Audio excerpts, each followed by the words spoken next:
오늘 하나님의 말씀은 전도서 11장입니다. 1절에서 10절까지.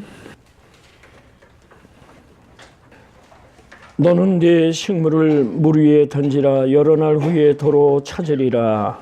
일곱에게나 여덟에게 나눠줄지어다.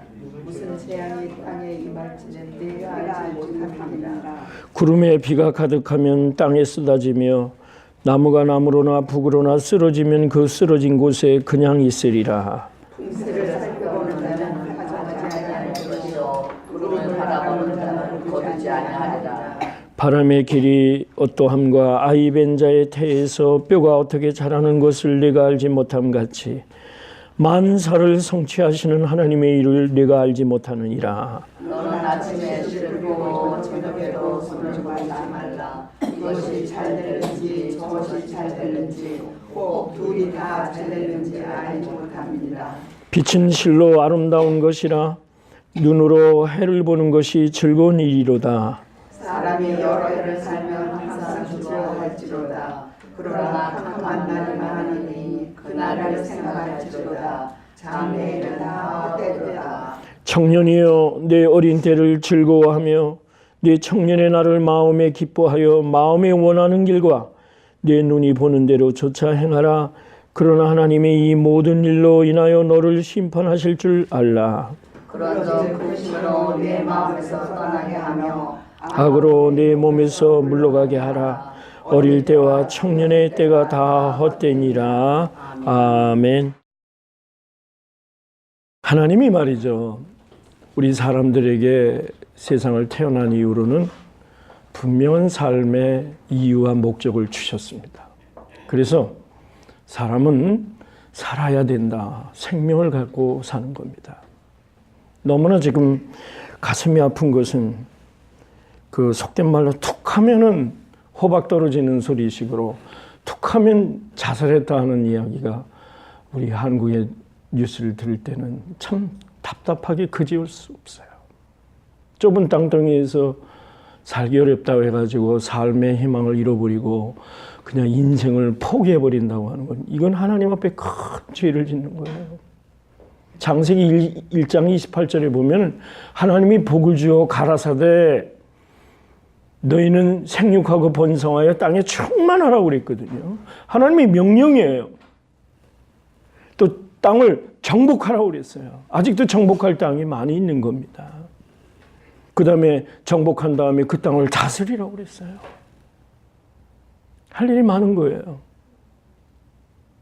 여러분은 이 미국에 살기 때문에 가장 풍요롭게 그저 우리가 원하는데 이렇게 시원한 데서 예배 드리잖아요. 제가 어렸을 때 생각을 해보니까 그냥 예배 한 번 드리려면 큰 고생을 치르는 것 같았어요. 얼마나 더운지 선풍기를 몇 개 틀어놔도 거기 앉은 자리나 한 300명 되는 교회를 섬겨봤는데 거기다가 또 주일학교 반사 노릇을 하니까 일찍 와가지고 아주 지치잖아요. 그래서 그 긴 여름이 지금이 제일 복중하네. 제일 더울 때란 말이에요. 교회 오는 것이 여러분은 즐거우실 거예요. 하나님 말씀도 즐겁고 또 시원한 데서 앉아서 그저 삼삼오오 우리 가족끼리 앉아서 하나님 말씀을 나누니 우리 사랑장로교회 교우들은 복받은 분들입니다. 아멘. 복받은 분이에요.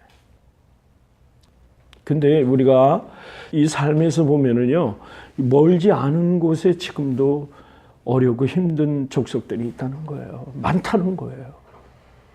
우리 여러분들은요, 하나님의 특별하신 의미와 뜻을 가지시고 이 땅에 보내셨어요.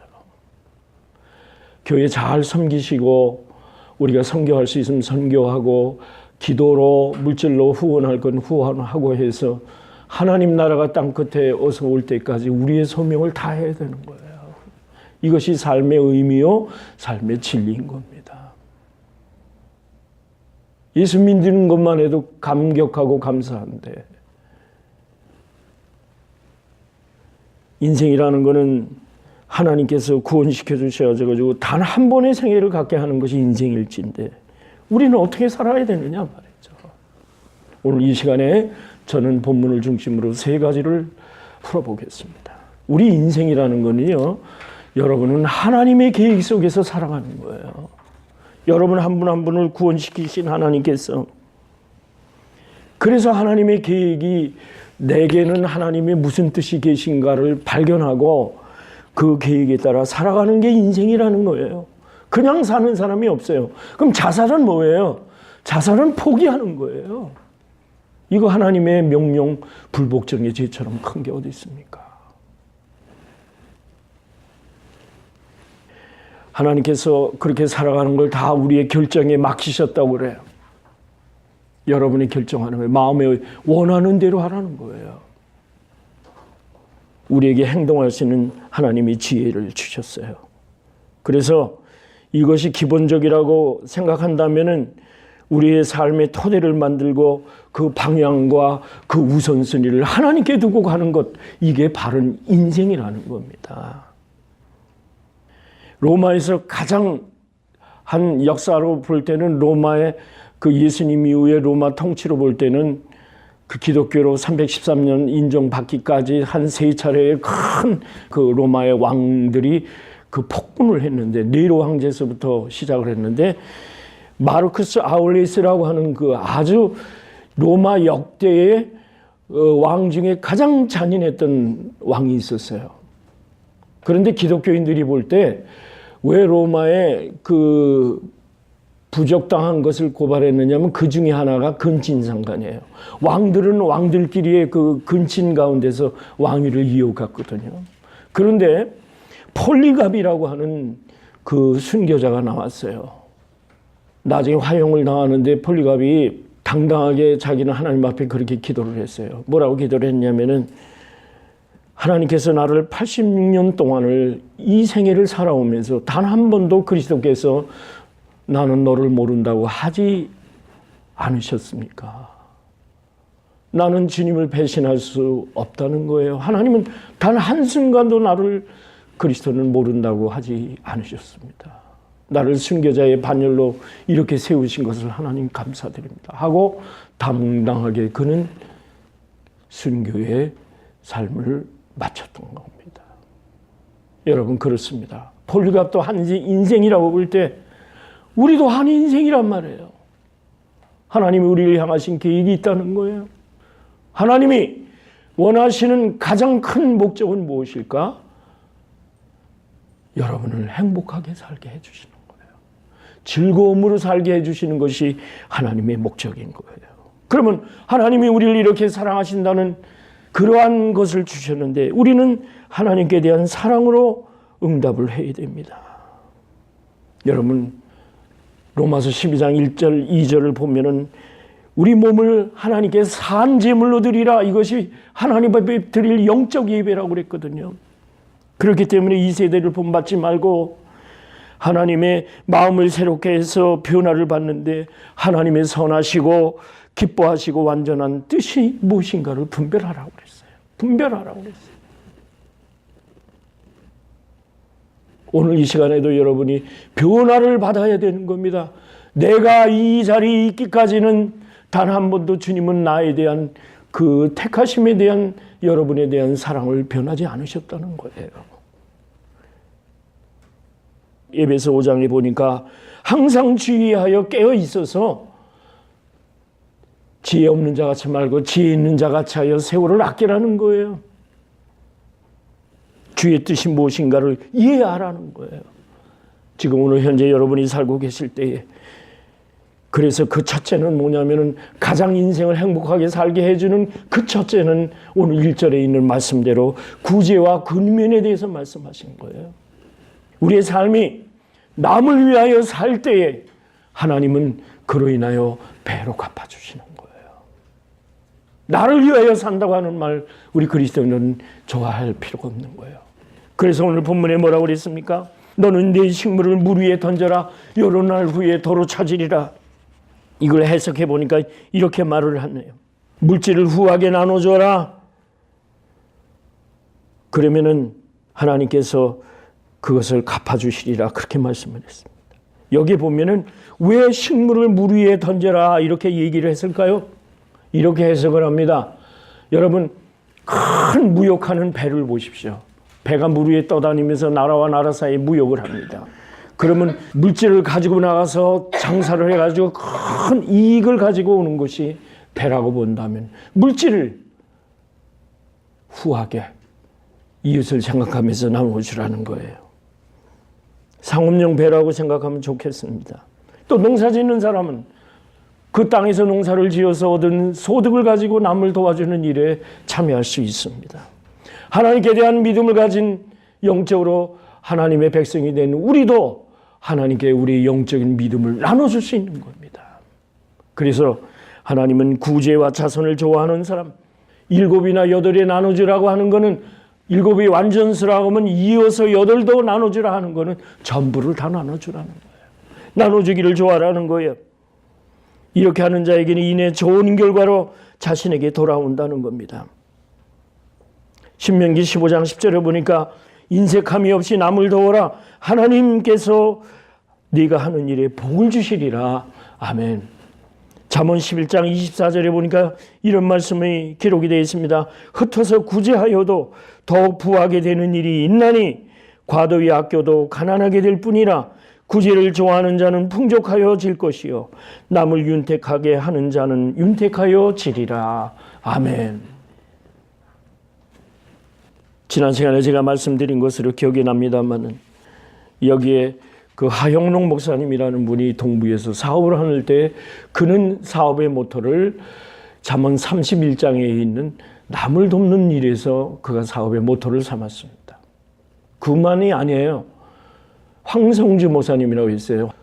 그분도 목사님이시면서 이렇게 목회하면서 그 사람의 건강을 위해서 그분이 면역학 박사라고 그래요.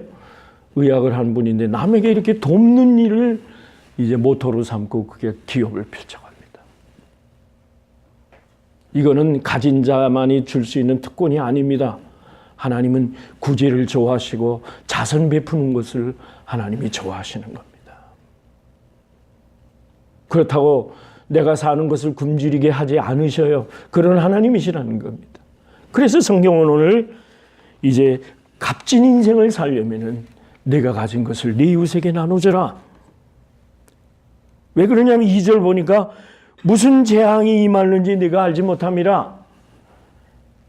구름에 비가 가득하면 땅에 쏟아지고 나무가 남이나 북으로 쓰러지면 쓰러진 곳에 그냥 있을 것이다. 어쩔 수 없다는 겁니다. 우리가 인생 살면서 좋은 날만 옵니까? 어쩔 수 없는 일이 벌어질 수 있을 때 하나님은 그때 도움의 손길을 위해서 그 투자한 것 이상으로 하나님이 갚아주신다는 거예요. 물론 유치하도록 하나님이 나에게 갚아줄 거니까 내가 돕는다. 이거는 맞는 말이 아닌 것 같아요. 불교에서 나오는 용어대로 보시라는 말이 있습니다. 보시는 아무 대가 없이 이렇게 도와주는 걸 보시라고 그런다고 그래요. 한명 우리 기독교에서는 오늘 본문의 말씀을 얘기할 수 있는 거예요. 남에게 줘라. 네가 몇 날이 못 되어 도로 찾을 것이다. 교회로 말하면 선교를 많이 하는 일입니다. 저는 그것을 많은 이야기를 들었어요. 선교를 많이 하는 교회, 구제를 많이 하는 교회, 하나님께서 그 교회를 통해서 많은 부흥을 주신다는 걸. 부흥이라는 것은 사람이 많아진다는 것도 의미가 있지만 건전한 교회를 만든다는 거예요. 와서 그리스도인의 진리가 무엇인가를 알고 그리스도인답게 살게 해주는 그러한 교회로서의 진실성과 교회로서의 아름다운 것이 있는 것이 교회라는 거예요. 그런 교회를 주님이 이룩해 주신다는 거예요. 여러분, 본문의 말씀대로 구름에 비가 가득하면 쏟아지게 되어 있습니다. 이게 자연의 불변의 법칙이거든요. 인간은 연약하기 때문에 그렇습니다. 사람의 능력이나 지혜의 한계를 알면서 기회 있을 때마다 모든 일을 부지런히 추진해 나가라는 거예요. 잠시라도 쉬지 말고 아침에 씨를 뿌리고 저녁에도 손을 거두지 말라는 얘기예요. 이것이 잘 될 수 있고 저것이 잘 될 수 있고 둘 다 잘 될 수도 있다는 거예요. 사람이 본분을 최선을 다할 때 그때 하나님이 또 복을 가져다 주시는 겁니다. 너무 지나친 계산하지 말라는 거예요. 우유부단하지 말란 말이에요. 오늘 저 바람이 부니까 씨를 못 부르겠고 또 구름을 바라보니까는 오늘 거둘 수가 없겠네. 이렇게 하지 말고 자기가 계획한 대로 때마다 이제 부지런한 열성을 가지고 인생을 가지라는 겁니다. 거기 비유가 나옵니다. 5절에 보니까 바람의 길이 어떠한 것을 알 수 있습니까? 여러분 바람 부는데 바람의 길이 어디서 오는지 알 수 없음 같이. 어미의 뱃속에 있는 태아가 그 뼈가 어떻게 자라가는지 알 수 없는 것 같이 성령은 우리를 도우시면서 여러분을 자라가게 하신다는 겁니다. 이것이 하나님이 하시는 일이라는 거예요. 그래서 만사를 성취하시는 하나님의 주권을 우리가 믿고 오늘 우리들은 내일을 열심히 하면서 이웃을 돌아볼 수 있는 그런 구제와 선교와 자선을 베푸는 일에 우리 인생을 갖게 된다면 어쩌면은 그 페이버라고 하는 그 하영록 목사님의 말이 어쩌면 굉장히 소중한 말이 되는 거예요. 남의 이익을 위해서 할 때 하나님께서 갚아주시는 거예요. 사랑하는 우리 교회 교우들께서는 남의 유익을 위해서 인생관을 가지고 살아가시기를 바랍니다. 하나님이 잊지 않고 갚아주시겠다는 얘기예요. 두 번째는 현재의 중요성을 얘기했습니다. 오늘 중요하다는 거예요. 빛은 7절에 보니까 8절까지 빛은 실로 아름다운 것이라. 여기 아름답다는 말은 히브리 말로 마토크라는 말인데 스위트하다는 말이에요. 달콤하다는 얘기예요.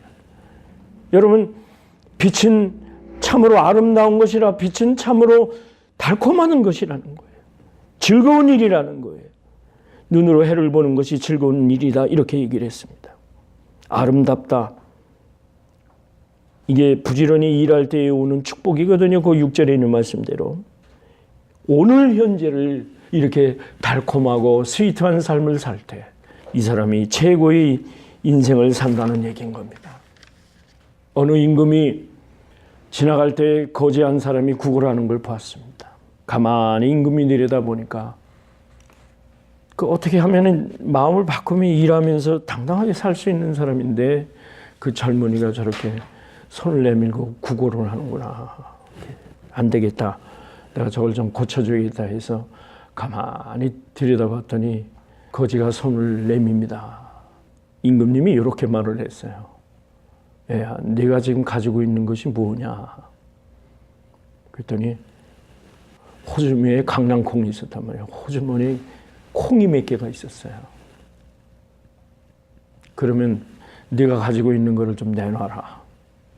우리 같으면 이렇게 듬뿍 한 움큼 잡아서 달라고 할 때 줄 거 아닙니까? 근데 이 거지는 5알을 세워가지고 임금님께 5알을 드린 거예요. 임금님이 보화를 신하를 시켜서 주시는데 보화의 주머니를 다 주셨겠어요? 몇 개를 주셨겠어요?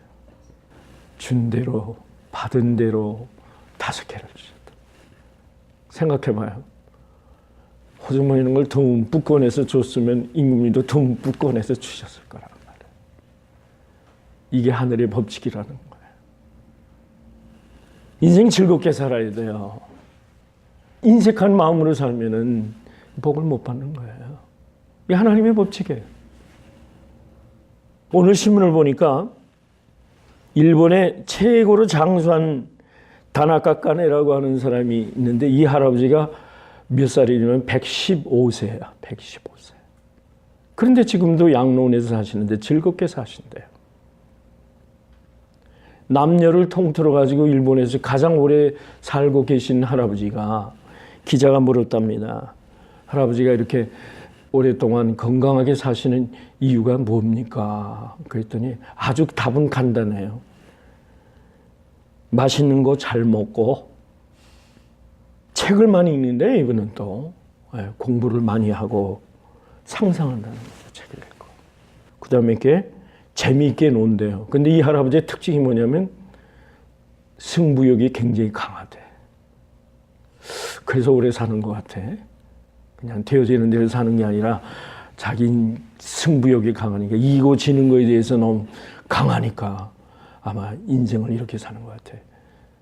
여러분, 우리도 여기서 한번 벤치마킹을 합시다. 맛있는 거 많이 먹읍시다. 적어도 교회에 와서는 맛있는 거 많이 먹읍시다, 우리들이. 아멘 하시네. 그 다음에 성경 공부 열심히 하고 공부하기를 즐겨 하시기 바랍니다.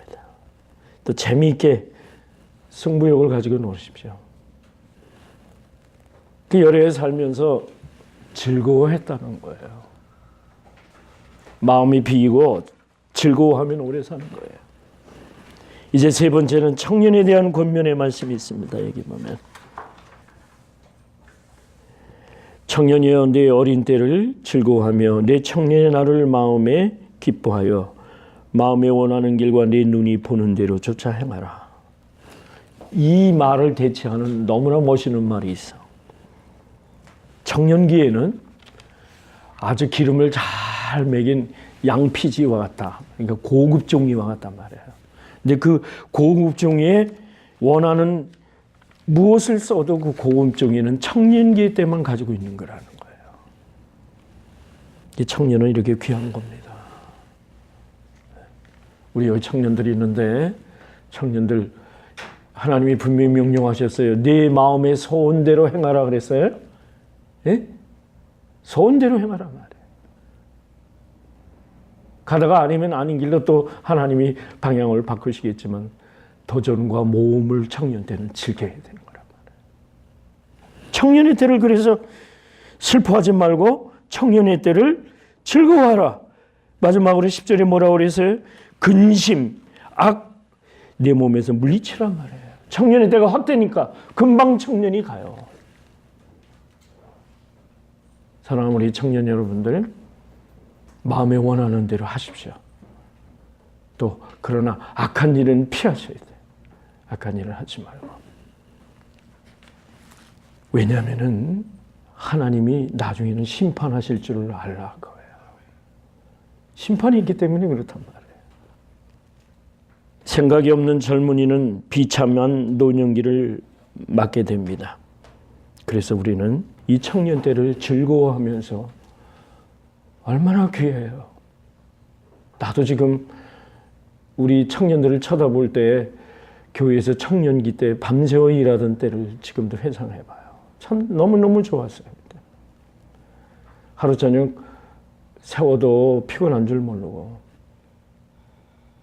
근데 지금은 그렇게 못하잖아요. 청년의 때가 있단 말이에요. 참으로 황금기 같은 거예요, 여러분. 더군다나 하나님을 믿는 사람으로는 하나님이 얼마나 즐거워하시겠어요. 왜냐하면 당신들에게 하나님이 하시고자 하는 일이 있기 때문에 그렇습니다. 자, 말씀을 마칩니다. 인생은 즐겁게 살아야 돼요. 인생은 값지게 살아야 돼요. 그러기 위해서는 구제하는 데 힘쓰는 넓은 마음 주시고 오늘을 즐기시고 오늘을 인정하시고 우리 청년의 때의 마음으로 비록 지금 20살, 30살이 됐지만 재미있는 거는 85세가 중년이래요. 그러면은 60살 이제는 다 청년기 같아. 그렇죠? 그런 마음으로 인생을 하나님 가운데서, 말씀 가운데 투자하도록 하십시다. 자, 모든 것은 내 마음에 달려있다. 기도합시다. 하나님, 우리 한 번뿐인 인생을 하나님이 원하시는 삶으로 사는 것이 가장 즐겁고 유쾌한 삶이라고 했습니다. 사랑하는 우리 모든 성도들, 하나님 진리 가운데서 내가 곧 길이요 진리요 생명이라 하셨사오니 그 생명을 갖게 하여 주시옵소서. 예수님의 이름으로 기도하옵나이다. 아멘.